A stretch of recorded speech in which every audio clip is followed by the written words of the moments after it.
en el precioso nombre de Cristo Jesús. Amén. Te quiero hacer una pregunta. ¿Qué prefiere Dios? Si hay que elegir una cosa. ¿Qué prefiere Dios? ¿Más misericordia o más sacrificios? ¿Qué prefiere Dios? ¿Un acto de religiosidad o un corazón entregado a Él? Creo que puedes ya descifrar qué es lo que prefiere Dios. Dios quiere misericordia, Dios quiere un corazón entregado a Él, más que simplemente actos externos de devoción o actos externos de religiosidad. Hay varias historias en la Biblia que nos hablan de esto. Una de estas historias fue el rey Saúl. El rey Saúl fue el primer rey que reinó en Israel. Y aunque empezó bien su vida como rey, ¿por qué? Porque era pequeño en sus propios ojos, porque reconocía su necesidad de Dios y era humilde. Conforme fue avanzando en su reinado, fue apartándose más y más de Dios. Dios al final le dio una última prueba para ver si le iba a obedecer o no. Y era una prueba de ir y destruir un pueblo que había sido malvado y que había sido el azote de Israel por muchos años, el pueblo de Amalec. Así que Saúl fue y el mandato era, tenían que destruir todo al rey y todo lo que había, incluso también todos el ganado del pueblo, todas las ovejas, bueyes, todo debía ser destruido e incluso las riquezas del pueblo, oro y plata, debía ser quemado. Todo debía ser destruido de este pueblo malvado llamado Amalec. Pero conforme fue la guerra y conforme fue ganando Saúl esta guerra, Israel fue ganando la guerra, comenzaron a ver que quizá podían sacar algo de dinero, quizá podían quedarse con el ganado del enemigo, quizá podían traer las riquezas del enemigo y el rey Agag, el rey malvado amalecita, lo podían traer también y que fuera ahí atado a los pies de Saúl, que fuera un trofeo de guerra, y así trajeron al rey Agag. Estaban celebrando toda esta victoria, Saúl se erigió un monumento para esta victoria contra los amalecitas, pero llegó Samuel, el profeta Samuel, el que le había mandado cómo tenía que ser esta guerra y qué debían hacer. Y Saúl comenzó a excusarse, a decir, mira todo lo que he hecho, hemos destrozado todo el pueblo, hemos cumplido la palabra del Señor.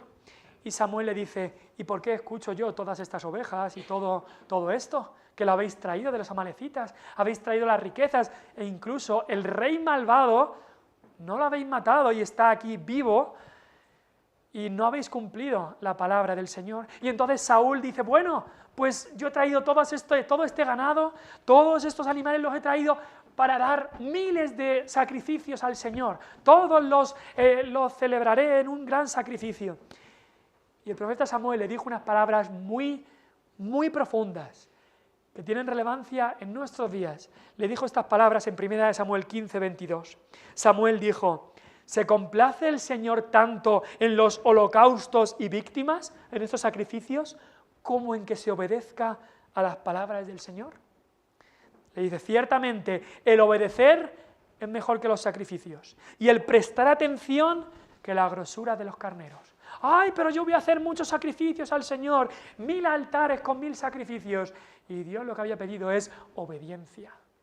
Obediencia a su palabra. El rey David, el siguiente rey, el segundo rey de Israel, sí que comprendió estas verdades. E incluso las comprendió de una manera más profunda. Cuando pecó con Betsabé y después se arrepintió. En el Salmo 51, este salmo de arrepentimiento, este salmo de clamar por piedad a Dios, este salmo en el que él se daba cuenta de su pecado y reconocía que había pecado delante de Dios, reconocía que no merecía nada del Señor. Mira lo que dice, si tienes ahí tu Biblia, Salmo 51, versículo 16.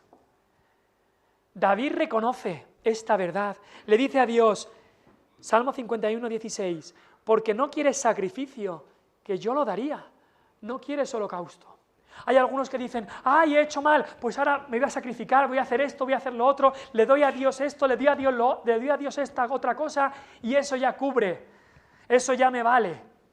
Y David reconocía, no quieres sacrificio, no quieres holocausto. Dice, aunque yo lo daría, ¿qué es lo que está pidiendo Dios antes del sacrificio, antes del holocausto?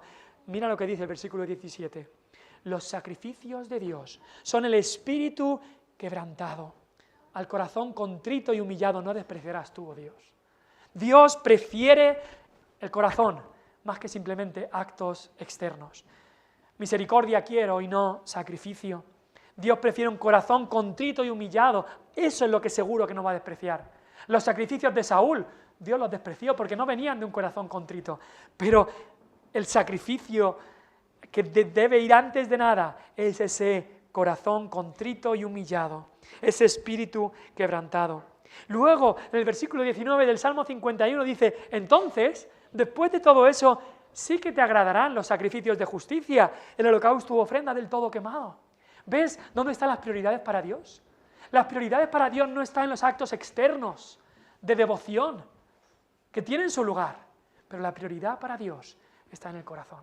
La prioridad de Dios está aquí en el caso de David, en el arrepentimiento, en el caso de Saúl, en la obediencia, en el prestar atención a la palabra del Señor.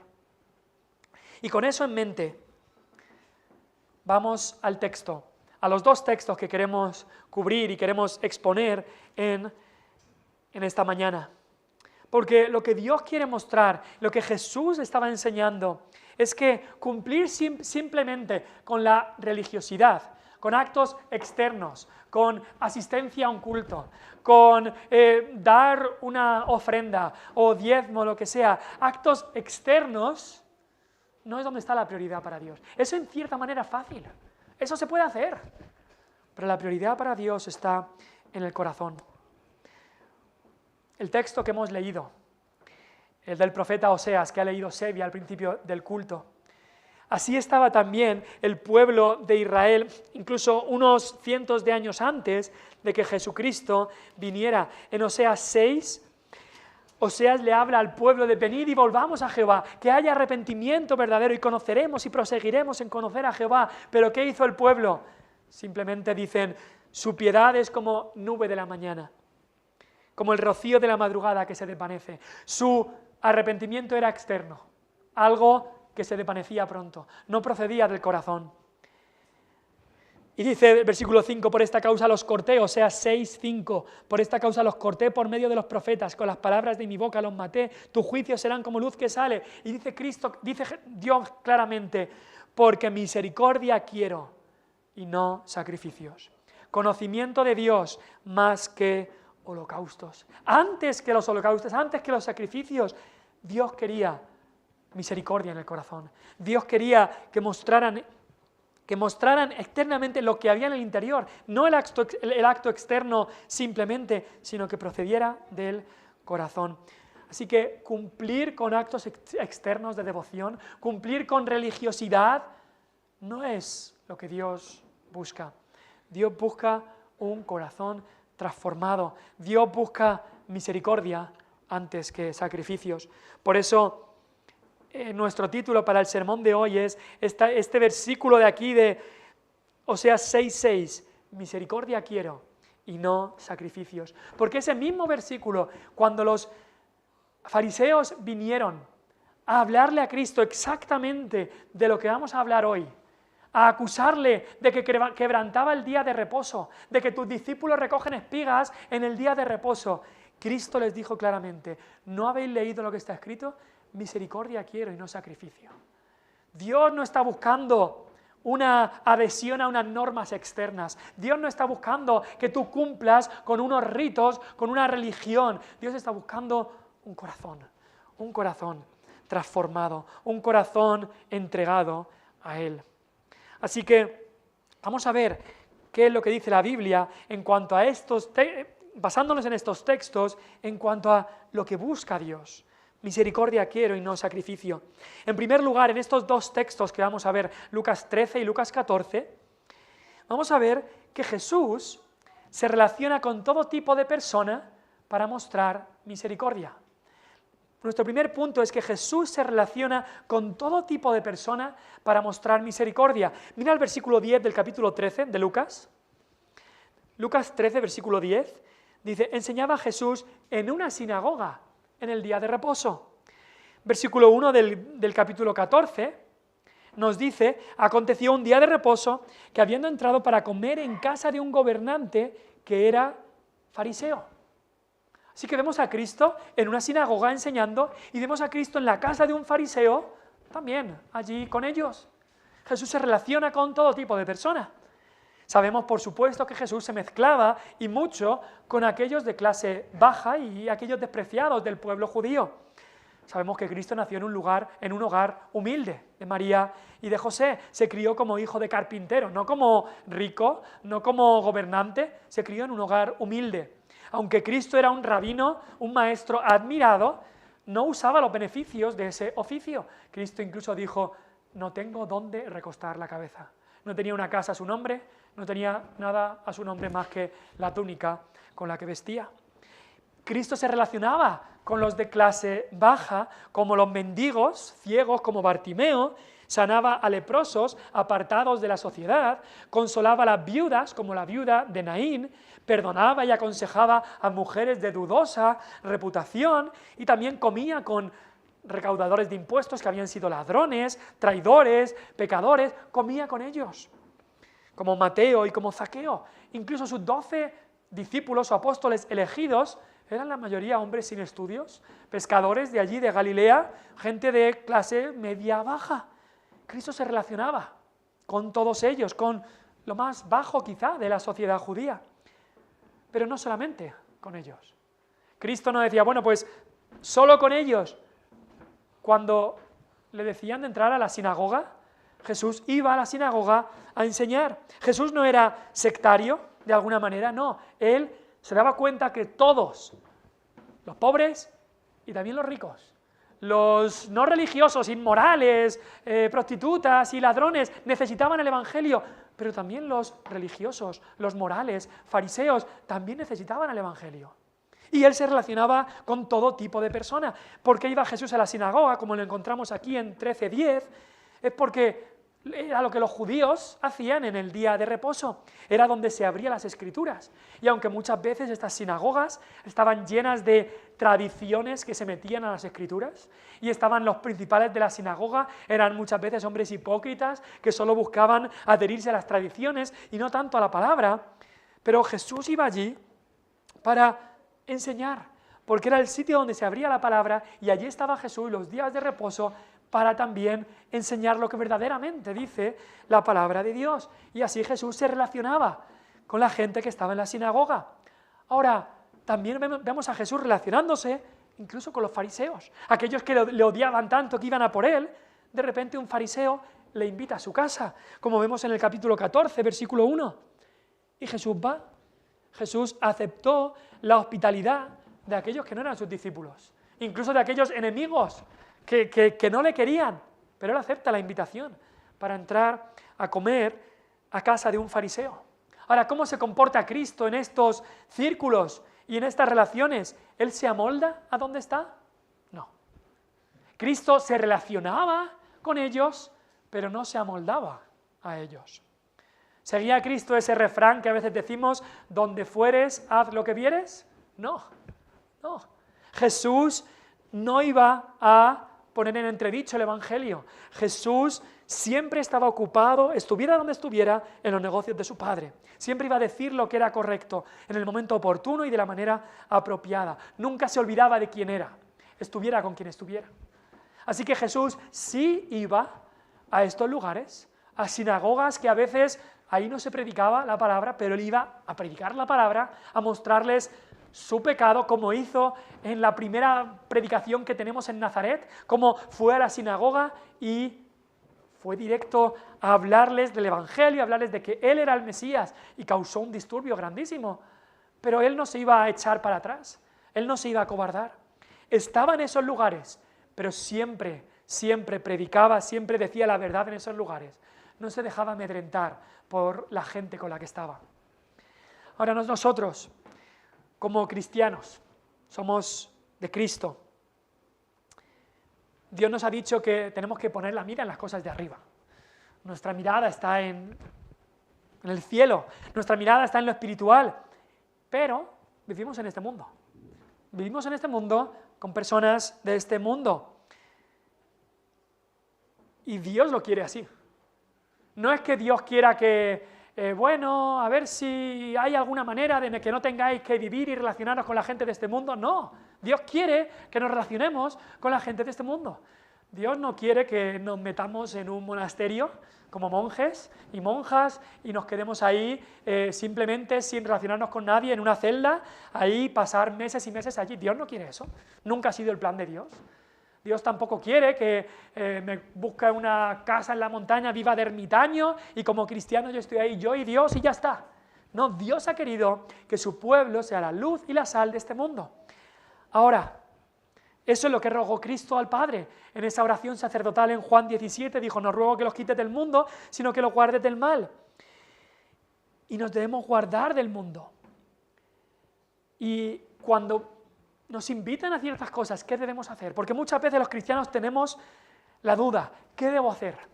Me han invitado a esta reunión, a este cumpleaños, a esta fiesta, a esta actividad. ¿Qué hago? ¿Qué hago? Y creo que muchos cristianos que amamos el nombre del Señor y queremos hablar de Él, muchas veces nos hacemos esta pregunta. Porque hay dos extremos, ¿no? Hay un extremo de no relacionarte con nadie, vivir aislado de este mundo, y está el otro extremo de participar y pecar junto con el mundo. ¿Qué debemos hacer? ¿Cómo debemos vivir en el mundo pero no ser del mundo?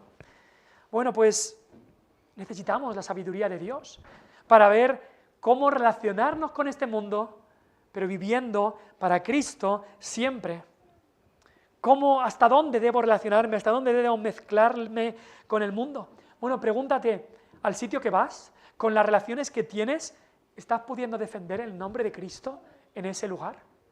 ¿O es un lugar en el que solamente se deshonra el nombre de Cristo y no hay manera de defenderlo? Ahora, si estás participando en algo que es pecado, que deshonra a Dios, ¿sabes la respuesta? No debes estar ahí. Pero si solamente estás presente y estás allí, ¿cómo hacer? ¿Cómo hacer para no ser manchados con el mundo, pero ser una luz en el mundo? Porque dijo Cristo, si nos encerramos, si la luz se queda debajo de la cama, no va a dar la luz, no va a alumbrar. Y tenemos que llevar mucho cuidado. Quizá debemos hacernos unas preguntas. ¿Estoy pudiendo defender el nombre de Cristo? ¿O no puedo? Hay veces que si hay demasiada gente va a ser muy difícil. ¿Estoy pudiendo, me están arrastrando a mí hacia su terreno? El profeta Jeremías lo pasó muy mal en una sociedad perversa en la cual Jeremías era uno de los únicos hombres que andaba fiel al Señor. ¿Cómo debía relacionarse con el mundo? Pues en Jeremías 15:19 Dios le dio una buena respuesta, una buena indicación. Le dijo, conviértanse ellos a ti y tú no te conviertas a ellos. ¿A qué se refería? No es que el mundo se convierte a nosotros, no está hablando está hablando de la influencia. ¿Te está influenciando más el mundo a ti en tus relaciones o tú estás influenciándoles a ellos para bien? Eso es algo que nos debemos preguntar.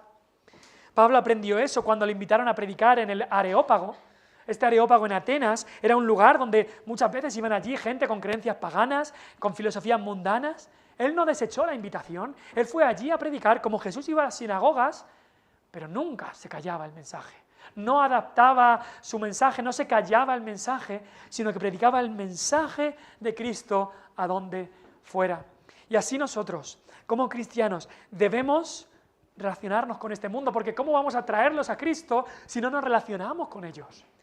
Pero en esas relaciones que tenemos con el mundo, con nuestro vecino, con nuestro amigo, con el frutero, con el panadero, en cada relación que tenemos de amistad, debemos de buscar siempre traerlos a Cristo, llevarlos a la verdad, que se conviertan ellos a lo que tú crees y no que ellos te estén llevando a lo que ellos creen. Así que debemos ser luces en este mundo. Para ser luces debemos mostrar el amor de Cristo en este mundo, debemos estar abiertos a poder tener relaciones y amistades en este mundo, pero siempre con el objetivo de llevarles a Cristo. Cristo hacía eso. Cristo se relacionaba con este mundo. Cristo no era como ahora se habla del ecumenismo, que hay que todas las religiones son iguales y debemos unirnos todos, porque como Cristo entró a las sinagogas, no, Cristo entraba a la sinagoga pero para predicar la verdad. No iba a la sinagoga para simplemente bajar sus creencias y así poder llegar a un acuerdo. Él iba a la sinagoga para predicar la verdad. Así que igual nosotros, en nuestras relaciones, en nuestras amistades, debemos buscar llevarlos hacia Cristo. Jesús se relaciona con todo tipo de personas para mostrar misericordia. ¿Cómo vas a mostrar el amor de Cristo si no tienes personas a quien mostrárselas? Si no tienes amistades con las que puedes hablar, si no tienes gente que te viene a contar sus problemas porque tiene confianza contigo para que tú puedas decirles la respuesta del Evangelio.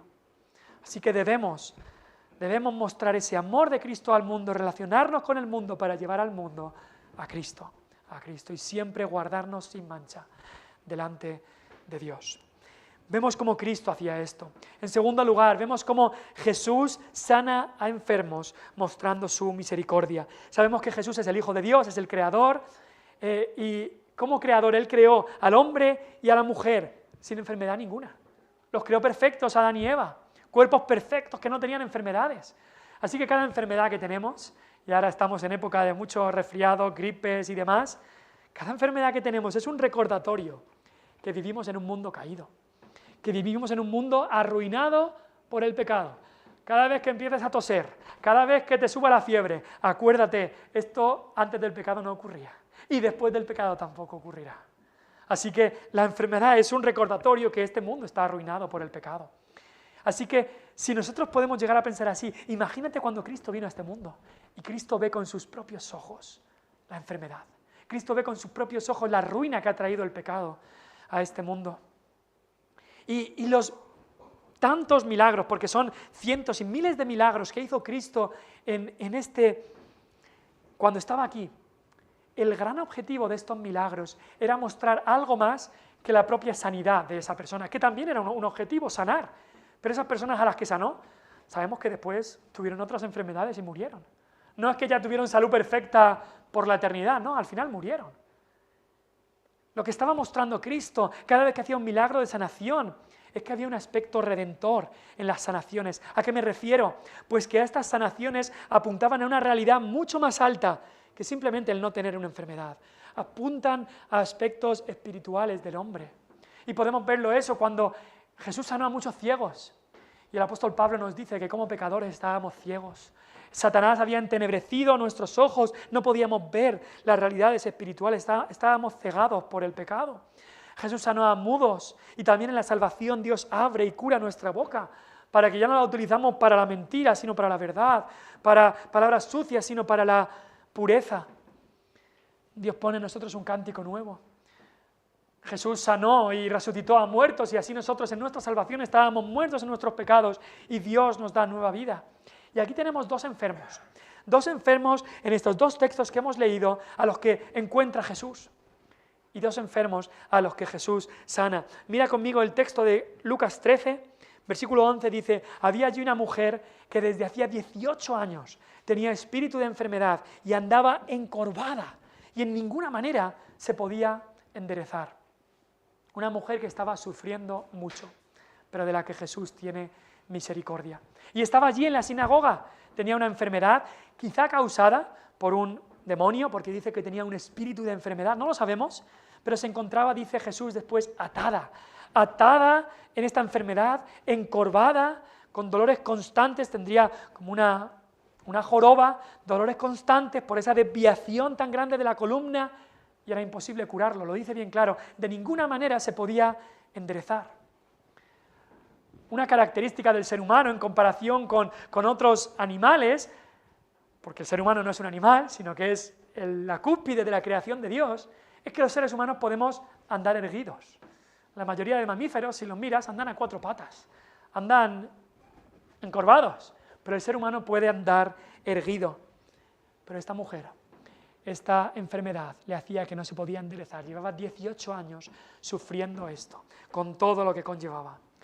Ahora esto nos recuerda, esta enfermedad de que esta mujer estaba torcida, encorvada, nos recuerda algo espiritual que ocurre en el corazón de cada persona sin Cristo. Tu corazón, si no tienes a Cristo esta mañana, tu corazón está encorvado, inclinado, desviado hacia lo malo.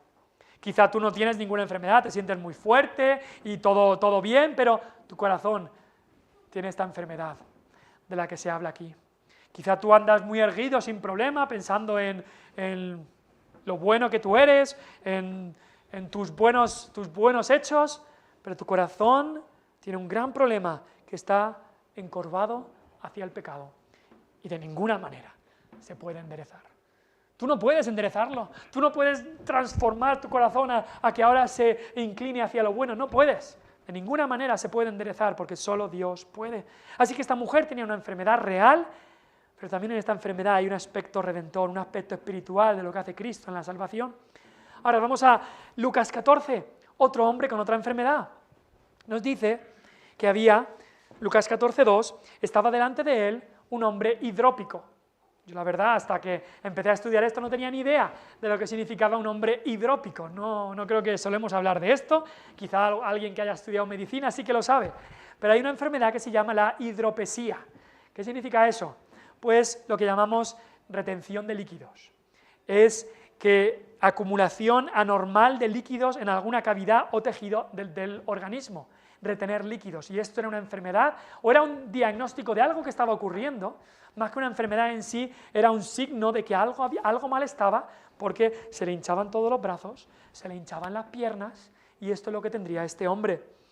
Tenía las piernas y brazos hinchados, eso es lo que también significa este término hidrópico en el griego, y ese término también va asociado a personas que tenían mucha sed, nunca se estaba satisfecho.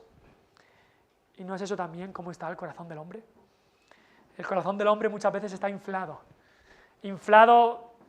de su orgullo, inflado de su autojusticia, pero también está insatisfecho, sediento, no está saciado el corazón del hombre porque solo Cristo puede satisfacer. Así que Jesús se encuentra con esta mujer encorvada y con este hombre hidrópico. También vemos aquí cómo Cristo sana a tantas mujeres como a hombres, y eso se registra en la Escritura. En los tiempos en los que vivía Cristo, las mujeres eran puestas a un lado, pero Cristo sana a una mujer y a la siguiente semana a un hombre. Y lo que me llama la atención de estas sanaciones, no sé si te has fijado, es que Jesús toma la iniciativa. Mira el versículo 12. Esta mujer está ahí, en la sinagoga, Jesús está predicando en la sinagoga, y esta mujer en ningún momento le dice: Jesús, hijo de David, sáname de mi enfermedad. No lo dice. En otros casos, en otras sanaciones sí que ocurre esto, pero esta vez no. Dice el versículo 12, cuando Jesús la vio, la llamó y le dijo. Fue Cristo que tomó la iniciativa, y eso es precioso, porque nos recuerda que es Cristo el que toma la iniciativa en nuestra salvación. Nosotros le amamos a Él, porque Él nos amó primero.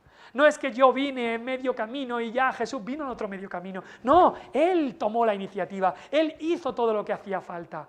No es que yo toda la vida he buscado a Dios y ya por fin Dios me ha salvado. No, no tienes ni idea si piensas así. Él toma la iniciativa. Es más, Dios tomó la iniciativa, si hoy eres salvo, Dios tomó la iniciativa desde antes de la fundación del mundo, cuando te escogió para que fueras su hijo. Así que Jesús es el que la ve y la llama. Y también ocurre parecido con el hombre hidrópico. También ocurre así. Dice, estaba delante de él un hombre hidrópico. Pero este hombre hidrópico no se nos dice que él hablara. Y entonces Jesús es el que toma la iniciativa. Jesús es el que habla de sanarle.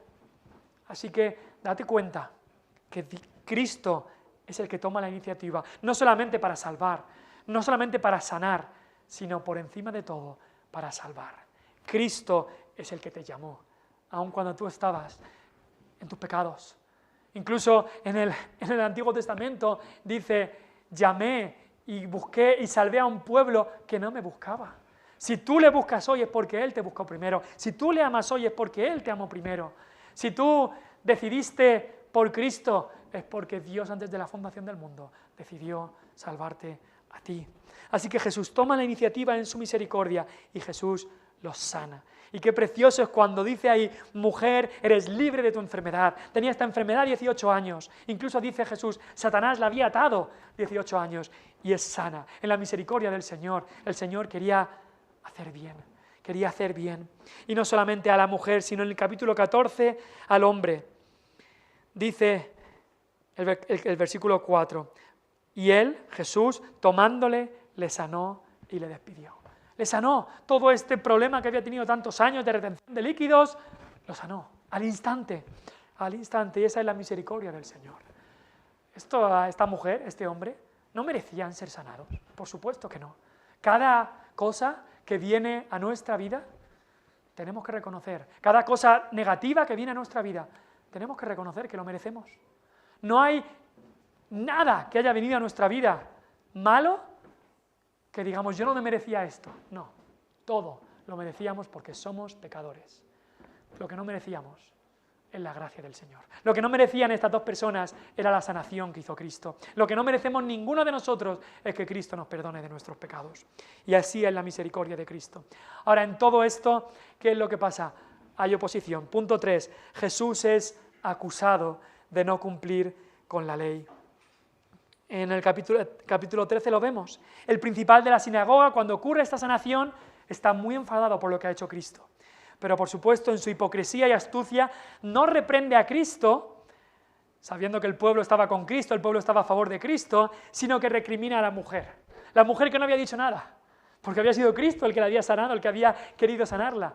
Pero este hombre, este principal de la sinagoga, le echa la culpa a la mujer por haber venido, y dice el versículo 14, 6 días hay que se puede trabajar, en estos pues venid y sed sanados, y no en el día de reposo.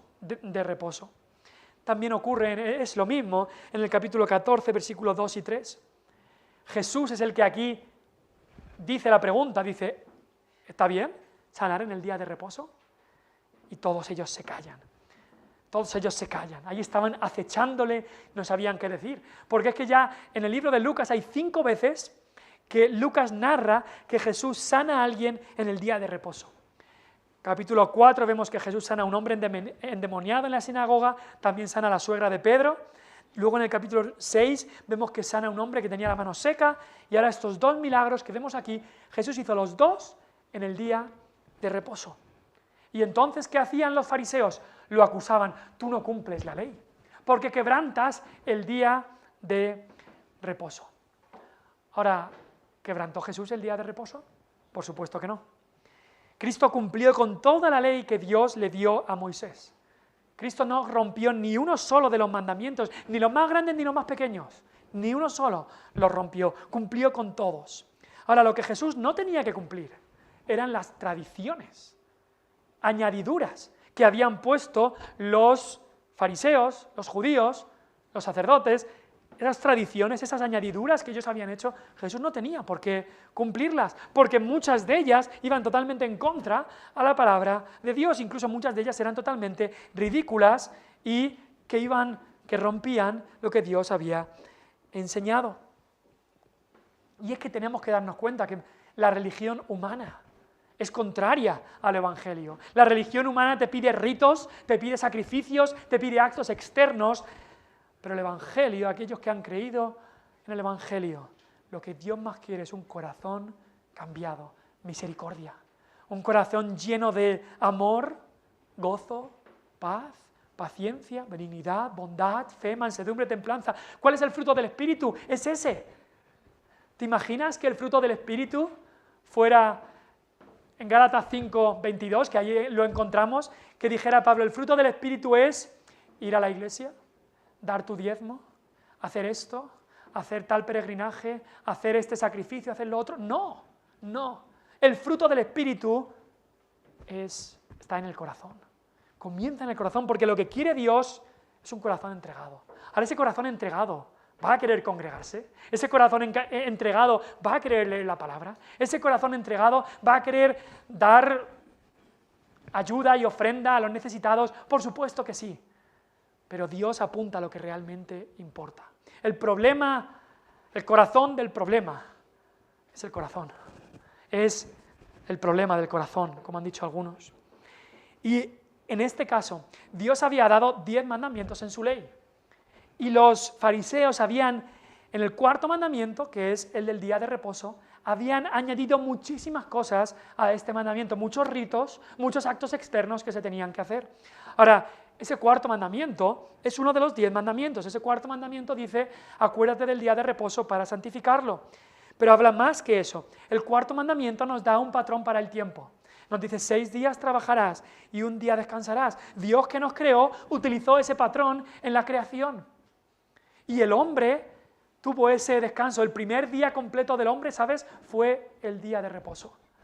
El hombre fue creado en el día sexto y el primer día entero fue el día de reposo. Y Dios quiere que ese patrón esté también en nuestras vidas. Acuérdate del día de reposo para santificarlo. Después de que Cristo vino, el día de reposo ha pasado ahora al domingo y es un día en el que podemos descansar de nuestras obras, reposar de las obras normales que hacemos el resto de la semana.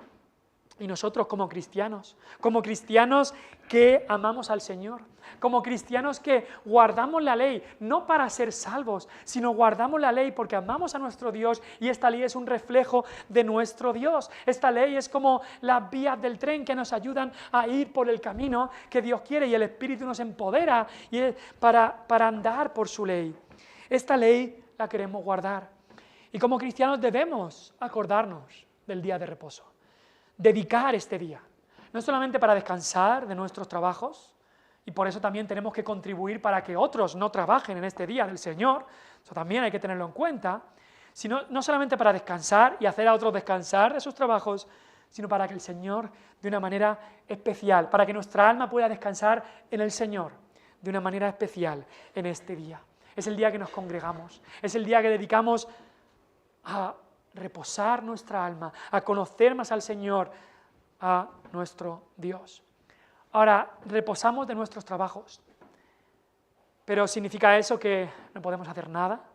Pues los hijos de Dios, a lo largo de toda la historia, han reconocido que en este día de reposo hay obras de necesidad y misericordia que sí que deben ser hechas. Y eso es lo que eso es la acusación que le hacen a Cristo. Tú estás trabajando, estás sanando a gente en el día de reposo, estás rompiendo el mandamiento porque estás sanando. Y Cristo tenía mucho que decirles. Cristo tenía mucha defensa para esa acusación. Cuando ya se le hicieron antes, Cristo les habló del mismo David. Cómo David entró al templo y tomó los panes de proposición que solamente eran para los sacerdotes. O incluso dijo, ¿y los mismos sacerdotes? ¿No ellos trabajan en el día de reposo?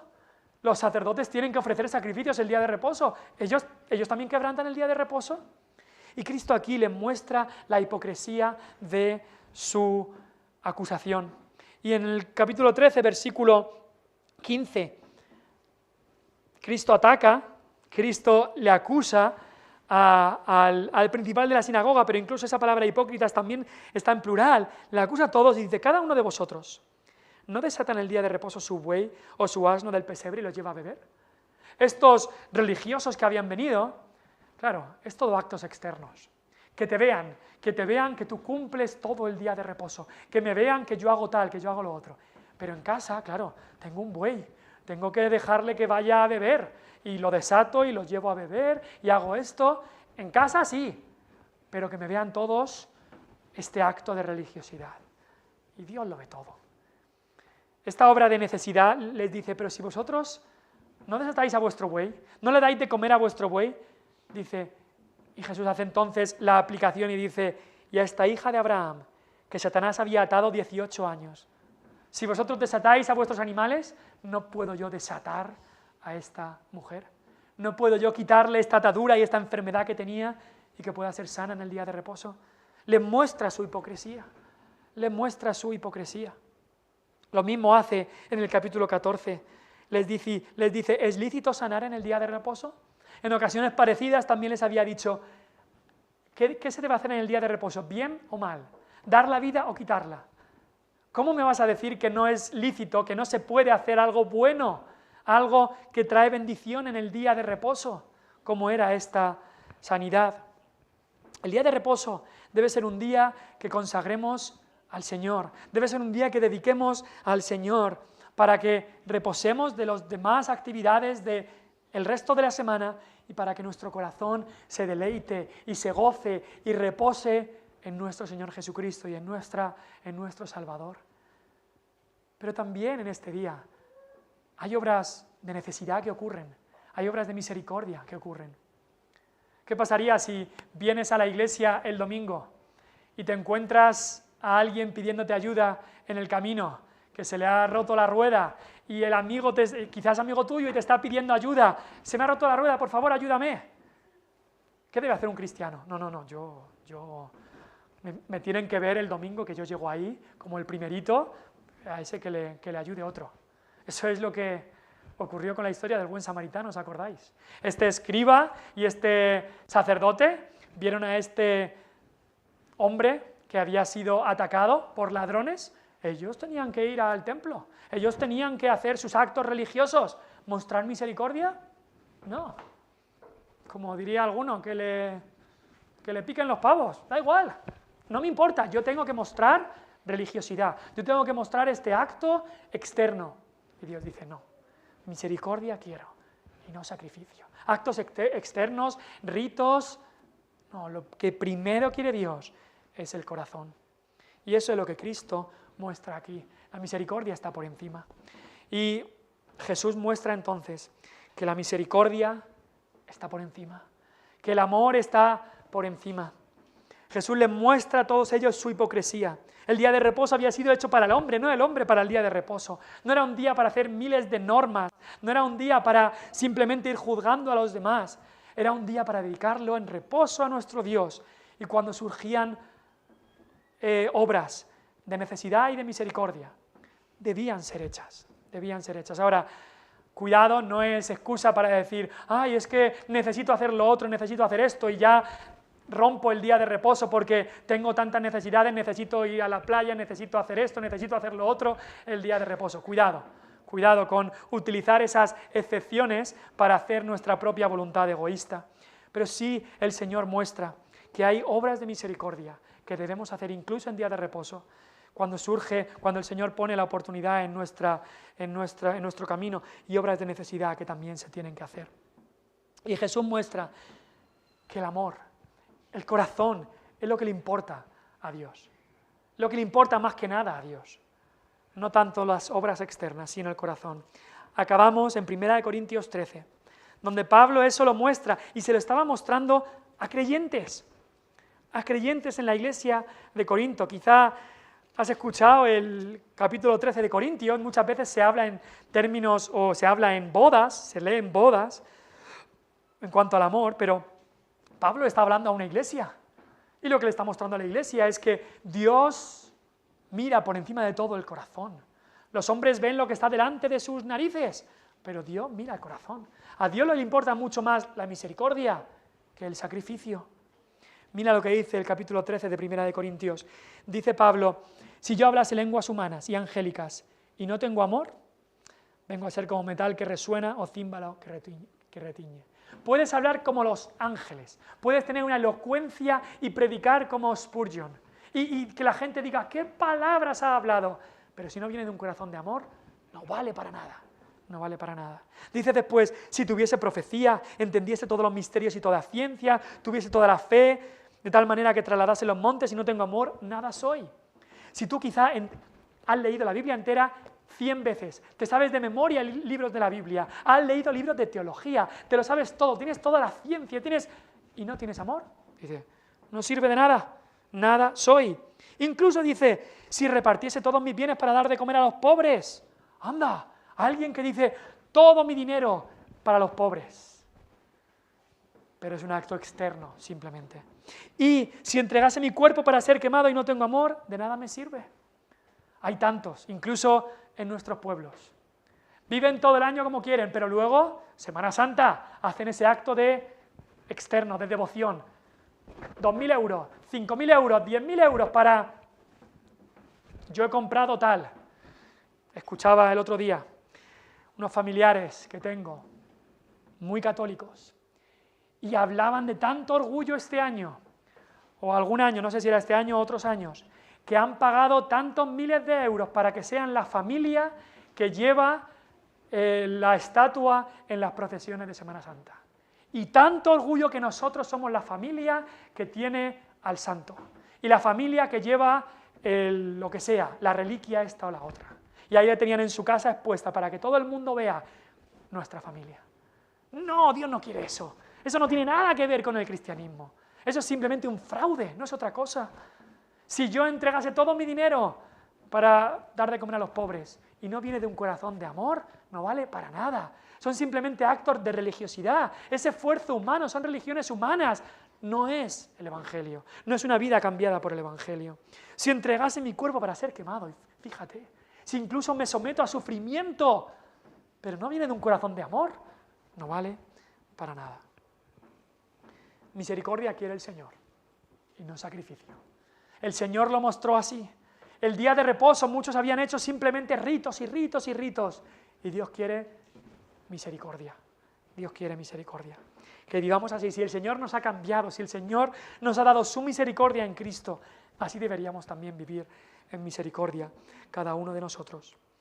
Y si estás aquí y aún no conoces a Cristo, y aún no estás seguro de dónde irá tu alma, no intentes creer que por tus buenas obras puedes, porque solo Dios puede. Tu corazón está encorvado, inclinado hacia la maldad y no se puede arreglar. Necesitas que Dios te saque el corazón de piedra y te dé un corazón de carne. Tu corazón está insatisfecho, sediento, inflado por el orgullo, pero sediento, sin ser saciado de ninguna manera. Solo Cristo satisface. Ven a Él, encuentra su amor, encuentra su misericordia y Él te cambiará por completo. Vamos a orar. Padre Celestial, gracias por tu amor.